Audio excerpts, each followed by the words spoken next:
Assalamualaikum warahmatullahi wabarakatuh.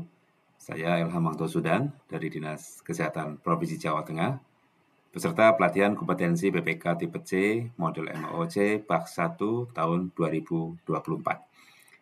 Kami akan menyampaikan tahapan selanjutnya yaitu di lampiran 11 kontrak pelaksanaan swaklola. Baik, dalam hal ini yang disusun pertama adalah kontrak swaklola untuk melaksanakan swaklola pengadaan jasa konsultasi perorangan kegiatan penyusunan modul pencegahan stunting pada ibu hamil. Nah, kontrak swaklola ini berikut semua lampirannya. Ini adalah disebut kontrak dan dibuat ditandatangani di kota X ya. Kemudian kita lihat di sini ada dua pihak, yaitu pejabat penandatangan kontrak ya sebagai Dinas Kesehatan Kota X ya. Kemudian juga pihak yang berikutnya adalah ketua tim pelaksana atau yang diberikan kuasa. Jadi mengingat bahwa pejabat penandatangan kontrak ini telah meminta pelaksana swaklola untuk menyediakan barang jasa sebagaimana yang diterangkan di dalam kerangka acuan kegiatan yang terlampir di dalam kontrak. Kemudian setelah beberapa hal terkait, maka oleh karena itu pejabat penandatangan kontrak dan pelaksana swaklola dengan ini bersepakat menyetujui beberapa hal sebagai berikut, antara lain total kontrak atau nilai kontrak termasuk biaya yang lain yang sah adalah sebesar 30 juta rupiah. Kemudian peristilahan dan ungkapan dalam kontrak ini memiliki arti dan makna yang sama seperti yang tercantum di dalam lampiran kontrak ini. Kemudian dokumen-dokumen berikut adalah merupakan satu kesatuan dan bagian yang tidak terpisahkan di dalam kontrak ini.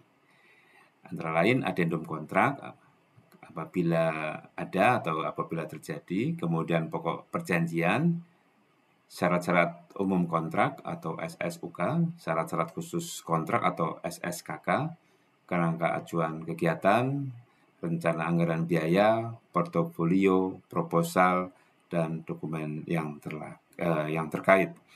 Kemudian dokumen kontrak dibuat untuk saling menjelaskan satu sama lain, dan jika terjadi pertentangan antara ketentuan dalam suatu dokumen dengan ketentuan dengan dokumen lain, maka yang berlaku adalah ketentuan dalam dokumen yang lebih tinggi berdasarkan urutan hierarki pada angka 3 di atas.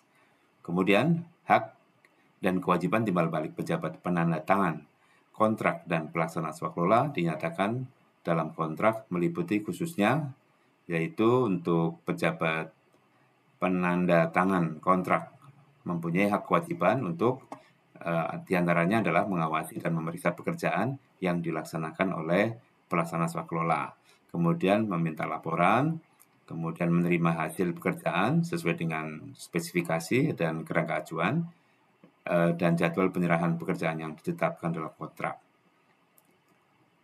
Kemudian, pelaksana swaklola memiliki atau mempunyai hak dan kewajiban untuk menerima pembayaran untuk pelaksanaan pekerjaan sesuai dengan harga yang telah ditentukan di dalam kontrak. Kemudian meminta fasilitas-fasilitas dalam bentuk sarana dan prasarana dari pejabat penandatangan kontrak untuk kelancaran pelaksanaan pekerjaan sesuai dengan ketentuan kontrak, ya, dan yang lain-lain. Kemudian pembayaran ini dilakukan sesuai dengan SSKK, kontrak berlaku terhitung sejak tanggal ditandatanganinya. Ini beberapa lampiran juga mencantumkan syarat-syarat umum kontrak atau SSUK, antara lain definisi dari barang, jasa lain, kemudian jasa konsultasi, pengguna anggaran, ya, dan beberapa nomenklatur yang lain. Metode pelaksanaan, jadwal waktu pelaksanaan. Kemudian yang kedua adalah penerapan. Jadi SSUK ini diterapkan secara luas dalam pelaksanaan pekerjaan swaklola, tetapi tidak bertentangan dengan ketentuan-ketentuan dalam dokumen kontrak lain yang lebih tinggi berdasarkan urutan hierarki dalam pokok perjanjian. Selanjutnya adalah bahasa dan hukum. Perbuatan yang dilarang dan sanksi di sini dicantumkan kewajiban dan beberapa hal yang tidak diperkenankan ya. Antara lain berusaha mempengaruhi PA, KPA, PPK dalam bentuk cara apapun untuk memenuhi keinginan dari peserta yang bertentangan dengan peraturan dan perundang-undangan, kemudian terkait dengan menyampaikan dokumen yang tidak sesuai, yaitu tidak benar atau palsu, kemudian melakukan tindakan korupsi, kolusi, atau nepotisme dalam penyelenggaraan ini. Dan beberapa hal ya terkait dengan sanksi ya. Sanksi bisa dalam bentuk pemutusan kontrak ya. Kemudian dicantumkan juga di situ adalah korespondensi ya. Semua pemberitahuan, permohonan, dan persetujuan dan atau korespondensi berdasarkan kontrak ini harus dibuat secara tertulis dalam bahasa Indonesia dan dianggap telah diberitahukan pada para pihak atau wakil sah para pihak jika telah disampaikan sebagaimana tercantum dalam SSKK. Kemudian wakil sah para pihak, perpajakan, pengalihan, pengabaian, kemitraan. Kemudian yang B adalah pelaksanaan kontrak, dicantumkan di sana, yaitu jangka waktu pelaksanaan pekerjaan, fasilitas yang diberikan oleh pejabat penandatangan kontrak, pengadaan barang dan jasa penyedia, personel dan peralatan, pengawasan dan pengendalian kontrak, waktu penyelesaian pekerjaan, perpanjangan waktu, pemberian kesempatan, dan kemudian yang C, penyelesaian kontrak. Penyelesaian kontrak ini terdiri dari serah terima pekerjaan, kemudian layanan tambahan, selanjutnya adalah perubahan kontrak, terdiri dari adendum kontrak. Nah, ini beberapa perubahan kemungkinan bisa terjadi melalui adendum kontrak. Ya, antara lain yaitu menambah atau mengurangi volume, menambah atau mengurangi jenis, merubah spesifikasi teknis atau kerangka acuan kegiatan sesuai dengan kondisi di lapangan atau mengubah jadwal pelaksanaannya. Beberapa hal lain juga dalam hal terjadi kahar, waktu penyelesaian pekerjaan dapat diperpanjang sekurang-kurangnya sama dengan waktu terhentinya pelaksanaan kontrak akibat keadaan kahar. Nah, ini keadaan kahar yang dimaksud adalah suatu keadaan yang terjadi di luar kehendak para pihak dan tidak dapat diperkirakan sebelumnya, sehingga kewajiban yang ditentukan dalam kontrak menjadi tidak dapat dipenuhi. Ini yang termasuk dalam keadaan kahar tidak terbatas, yaitu pada bencana alam, bencana non-alam, bencana sosial, terjadi pemogokan, terjadi kebakaran, kondisi cuaca yang ekstrim, dan atau gangguan industri lainnya, sebagaimana dinyatakan melalui keputusan bersama Menteri Keuangan dan Menteri Teknis terkait. Nah, kemudian apabila terjadi keadaan kahar, maka pelaksana swaklola memberitahukan kepada pejabat penandatangan kontrak paling lambat 14 hari sejak menyadari dan seharusnya menyadari atas kejadian atau keadaan kahar dengan menyertakan bukti. Nah, kemudian ini tidak termasuk keadaan kahar adalah hal-hal yang merugikan akibat perbuatan atau kelalaian dari para pihak. Ini beberapa hal yang terkait dengan kahar. Kemudian penghentian dan pemutusan kontrak. Ya, ini dicantumkan di sana. Apabila penghentian kontrak dapat dilakukan terjadi keadaan kahar sebagaimana dimaksud pada klausul 22 ya, yaitu keadaan di mana akibat dari kelalaian ya.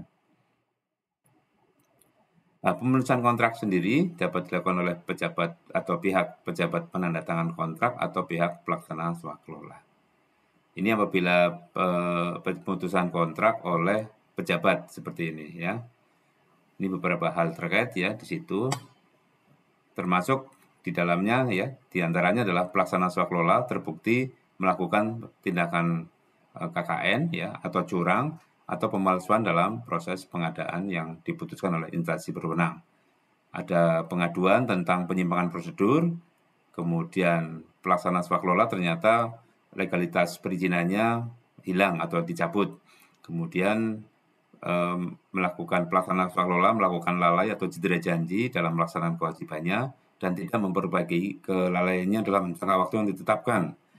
atau berdasarkan penelitian dari pejabat penandatangan kontrak, pelaksana swakelolaan ini dinyatakan tidak mampu menyelesaikan seluruh pekerjaan.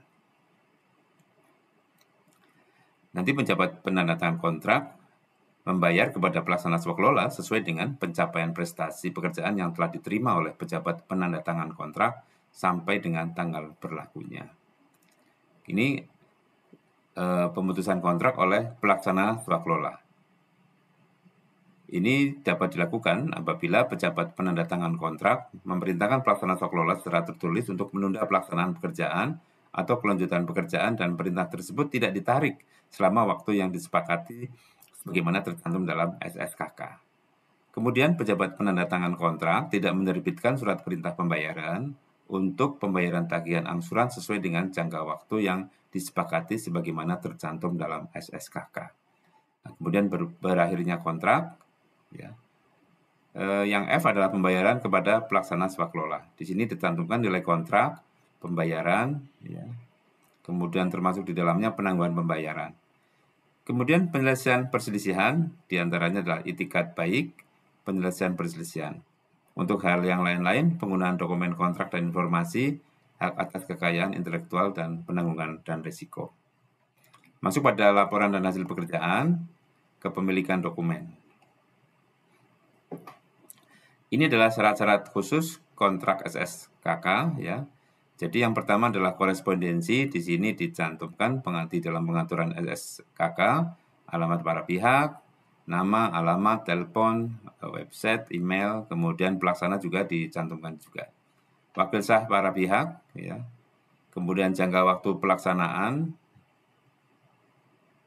Kemudian fasilitas yang diberikan pejabat penandatangan kontrak, pengadaan barang jasa melalui penyedia, ya. Di sini dicantumkan pelaksana swakelola, kemudian perpanjangan waktu, menetapkan ada tidaknya perpanjangan waktu, dan untuk berapa lama, paling lambat 10 hari kalender pelaksana swakelola meminta perpanjangan. Dan yang lain-lain termasuk kepemilikan dokumen. Untuk pembayaran prestasi pekerjaan dilakukan dengan cara 100% dengan kemajuan pekerjaan 100%. Dan diakhiri dengan kepemilikan. Jadi pelaksana swakelola ini diperbolehkan menggunakan salinan dokumen dan pekerjaan ini dengan pembatasan sebagai berikut sesuai dengan SSOK. Demikian yang dapat kami sampaikan pada lampiran 11 kontrak pelaksanaan swakelola pada pelatihan kompetensi PPK tipe C model MMOC PAS 1 tahun 2024. Terima kasih. Assalamualaikum warahmatullahi wabarakatuh.